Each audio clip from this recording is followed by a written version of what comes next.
I learned to fish from my brother. He loved to fish, and so did I. My family had this fishing cabin, and it's isolated. You can only get there by boat. One of the times I was down there, my life changed forever. At 2 o'clock in the morning, apparently I must have rolled out of my bunk bed. All I remember is I hit the floor real hard on my back, and I knew instantly that I was paralyzed. I remember laying on the floor, and I could barely breathe because my diaphragm was paralyzed. I remember telling my buddy, I said, "You know, George, I think I'm dying." Paula and Brooke, my youngest daughter, flew down to the hospital, and the neurosurgeon came out and told Paula, "Your husband is going to live, but he will be totally, completely paralyzed from his neck down for the rest of his life."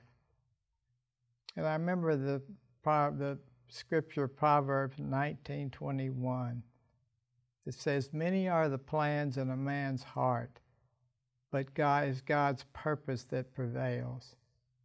And at that time I realized that my future plans were crushed. God obviously had other plans for me.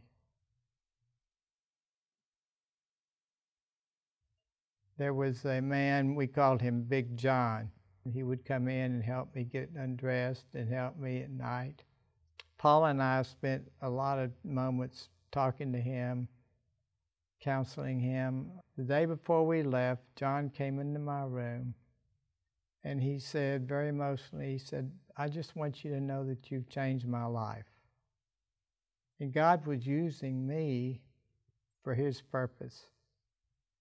And that's when it really hit me, okay, this is why I was injured. Every time I would go in the hospital, people would come into my room, and I had a platform. People listened to me because here I was in a wheelchair, and here I was in the hospital, and yet I was witnessing to them. Right now I'm witnessing to one of my caregivers. She doesn't seem to be real responsive, but I'm not going to quit. And so I'm just one of these people who's just passionate about witnessing, and I look forward to some of the new caregivers.